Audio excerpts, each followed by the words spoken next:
ಇನ್ನು ಕಾಂಗ್ರೆಸ್ನ ಪ್ರತಿಭಟನೆಯ ವಿರುದ್ಧವೂ ತಮ್ಮ ಆಕ್ರೋಶ ಹೊರಹಾಕಿದ್ದಾರೆ ಕುಮಾರಸ್ವಾಮಿ. ಕಾಂಗ್ರೆಸ್ಗೆ ಈಗ ಪ್ರತಿಭಟನೆ ಮಾಡೋದಕ್ಕೆ ವಿಚಾರ ಇಲ್ಲ, ಏನೂ ಇಲ್ಲದೆ ಹೋಗಿದ್ದಕ್ಕೆ ನನ್ನ ವಿರುದ್ಧ ಪ್ರತಿಭಟಿಸ್ತಾ ಇದ್ದಾರೆ. ನಿಮಗೆ 2,000 ರೂಪಾಯಿ ಕೊಟ್ಟು 5,000 ರೂಪಾಯಿ ಕಿತ್ಕೊಳ್ತಾರೆ, ನಿಮ್ಮ ಮನೆಯಲ್ಲಿ ದುಡಿಯೋವರಿಂದಲೇ ಅವರು ಕಿತ್ಕೊಳ್ತಾರೆ, ಗ್ಯಾರಂಟಿಯಿಂದ ದಾರಿ ತಪ್ಪಬೇಡಿ ಅಂತ ಎಚ್ಚರಿಸಿದ್ದೆ ಅಷ್ಟೇ ಅಂತ ಸಮರ್ಥಿಸಿಕೊಂಡಿದ್ದಾರೆ. ಸ್ಪಷ್ಟನೆ ಕೊಟ್ಟಿದ್ದಾರೆ ಕುಮಾರಸ್ವಾಮಿ ತಮ್ಮ ಹೇಳಿಕೆಗೆ.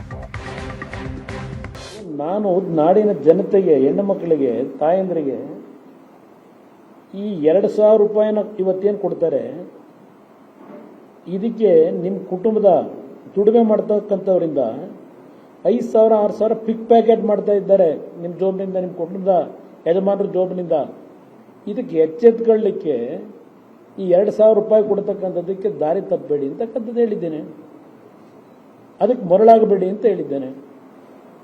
ಈ 2,000 ರೂಪಾಯಿನಿಂದ ನಿಮ್ಮ ಕುಟುಂಬಗಳು ಶಾಶ್ವತವಾದ ಬದುಕು ಸಿಗಲ್ಲ.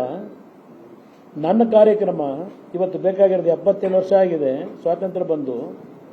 ನಿಮ್ಮನ್ನ ಇನ್ನೂ ಕೈ ಬೇಡಿ ಹಣ ಪಡೀತಕ್ಕಂಥದ್ದಕ್ಕೆ ಇಟ್ಟಿದ್ದಾರೆ.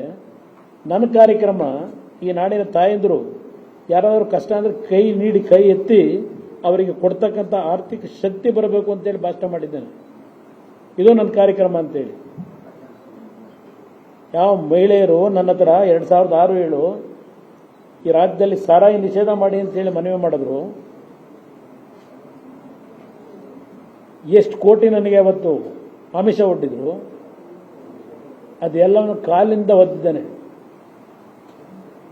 ಅವತ್ತು ಸಾರಾಯಿ ನಿಷೇಧ ಮಾಡತಕ್ಕಂಥ ನಿರ್ಧಾರ ಮಾಡಿದಂಥ ನಾನು, ಮಹಿಳೆಯರಿಗೆ ಗೌರವ ಕೊಡಲಿಕ್ಕೆ, ಆ ಕುಟುಂಬದಲ್ಲಿ ಆಗ್ತಾ ಇದ್ದಂಥ ಚಿತ್ರಹಿಂಸೆಗಳಿಗೆ. ಇದು ನಾನು ಮಾಡಿರ್ತಕ್ಕಂಥ ದ್ರೋಹ ನಾಡಿನ ತಾಯಂದರಿಗೆ.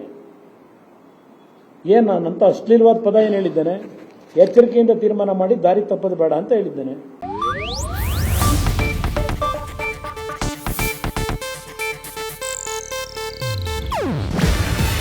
ಇದು ಏಷ್ಯಾನೆಟ್ ನ್ಯೂಸ್ ನೆಟ್ವರ್ಕ್ ಪ್ರಸ್ತುತಿ.